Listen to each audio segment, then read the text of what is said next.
जी अस्सलाम वालेकुम जी। Code 6401 BA 2.5। इसका जो चैप्टर नंबर 3 है उसका दूसरा अहम टॉपिक जो है ना वो हमारे पास है ग्रामर का कानून या ग्रामर रूल।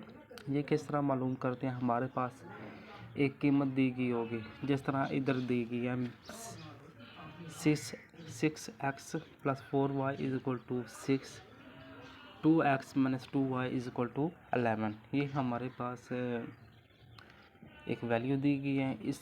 अगर इस तरह की कोई वैल्यू आ जाए और वो कहें कि इसका ग्रामर का कानून मालूम करें, ग्रामर रूल मालूम करें, तो कैसे मालूम करते हैं। तो आप लोगों ने क्या करना है, सबसे पहले एक कॉलम निकालना है।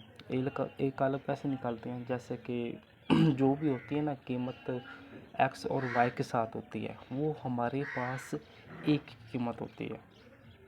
इधर x के साथ क्या है 6 और 2, इसको एक कॉलम में लिख दें। और आगे y है, y की कीमत क्या है +4 - 2y। ये हमारे पास एक ही कीमत होगी। जी दूसरी बात, इसमें जो दूसरा स्टेप है ना, इसमें टोटल 3 स्टेप हैं। 3 स्टेप की समझ आएगी तो ये क्वेश्चन हल हो जाएगा। दूसरा और तीसरा जो स्टेप है ना, ये थोड़ा सा कॉम्प्लिकेटेड है, लेकिन अगर आप समझेंगे तो इंशाल्लाह आपको समझ आ जाएगी। इधर हमने क्या निकालना होता है, इधर ax की कीमत निकालनी होती है। ax की कीमत कैसे निकालते हैं, जो भी क्वेश्चन हो ना, उस क्वेश्चन में x की वैल्यू छोड़कर, जो x के साथ वैल्यू है ना वो आपने छोड़ देनी है। बाकी जो वैल्यू होगी ना वो हमारे पास ax की वैल्यू होगी। लेकिन एक शर्त है, जो b के बाद है हमारे पास कीमत, वो हमने कॉलम बनाकर पहले लिखनी है, वो हमारे पास पहला कॉलम होगा। और जो y के साथ कीमत है ना वो हमारे पास दूसरा कॉलम होगा। ax की वैल्यू में जो इक्वल की दूसरी तरफ होती हैं कीमतें, इधर क्या है 6 और 11, मतलब 6 और 11, जो इक्वल की दूसरी तरफ है, ये हमारे पास ax की कीमत में ये हमारे पास पहला कॉलम होती है, मतलब 6 और 11। और जो होती है y के साथ, जो y के साथ कीमत होती है, ये हमारे पास दूसरा कॉलम होती है।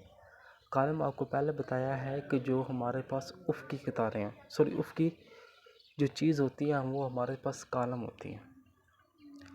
जो y के साथ कीमत क्या है 4 और -2, ये हमारे पास दूसरा कॉलम है। ये इसी तरह ये हमारे पास ax की वैल्यू आ जाएगी। और स्टेप 3 में क्या करते हैं, स्टेप 3 में हम ay की कीमत मालूम करते हैं। ay की कीमत किस तरह मालूम करती हैं, उसमें क्या करना है, ax में हम क्या करते हैं, जो x के साथ वैल्यू होती है वो हम छोड़ देते हैं। इसी तरह जो ay है ना, ay में y की कीमतें छोड़ देनी है। और इधर जो है ना x की कीमतें, वो उसको पहला कॉलम कंसीडर किया जाता है। और जो बराबर के बाद आती हैं, इक्वल के बाद आती हैं, उसको दूसरा कॉलम तस्वर किया जाता है। ay की जो जब हम ay की कीमत निकालते हैं, उसमें जो y के साथ कीमतें होती हैं हम उसको इग्नोर करते हैं, और जो होती है ना इक्वल की दूसरी तरफ होती है हम उसको दूसरा कॉलम लिखते हैं। ay में x की कीमतें आती हैं और इक्वल के बाद जो दूसरी कीमतें होती हैं वो आती हैं। x के साथ क्या कीमत है 6 और 2, और इक्वल की दूसरी तरफ कीमत क्या है 6 और 11। इसी तरह हमारे पास ay की कीमत भी आ जाएगी। अब हमने इनके फार्मूले देखने हैं। अगर हमने x की कीमत निकालनी है ना, तो क्या करना है, जो ax की वैल्यू है उसका मकता मालूम करना है। फिर जो a है, a कॉलम जो हमने पहले निकाला था उसका मकता मालूम करना है। जो कीमत आए इस फार्मूले में पुट करके हमने आंसर निकालना है। ये हमारे पास x की वैल्यू होगी। जो एक का मकता है ना वो आपने एक दफ़ा ही मालूम करना है, क्योंकि वो दोनों में कॉमन है। फिर आपने x का मकता निकाल लेना है, फिर ay का मकता निकाल लेना है। दोनों को मकते निकाल कर फिर आपने एक्स के फार्मूला लगाना है। एक्स का फार्मूला है ए एक्स ओवर ए का मकता। ए एक्स के मकते की जो कीमत आई है, फॉर एग्ज़ाम्पल 20 आई है ए एक्स की, आपने ऊपर लिखना है 20, और जो ए का मकता है उसकी फॉर एग्ज़ाम्पल 10 कीमत आई है, आपने लिखना है नीचे लिखना है 10। 20 और 10 को डिवाइड करें, जो आंसर आ जाएगा वो हमारे पास एक्स की वैल्यू आई होगी। फॉर एग्ज़ाम्पल इन दोनों को डिवाइड करने से जो आंसर आता है वो हमारे पास 2 है, इसलिए एक्स की वैल्यू क्या होगी, 2 होगी। इसी तरह आपने वाई की कीमत निकालनी है।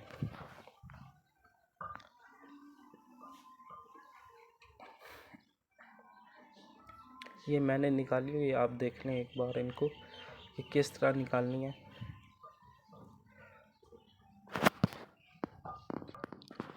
जी ये देखिए कि एक्स की कीमत हमने निकाली है -56/20।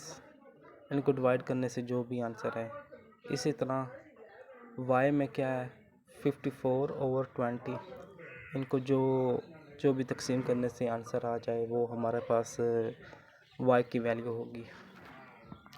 ये कुछ क्वेश्चन दिए गए हैं, आप इनको सॉल्व करें, इंशाल्लाह आपको कंसेप्ट क्लियर हो जाएगा।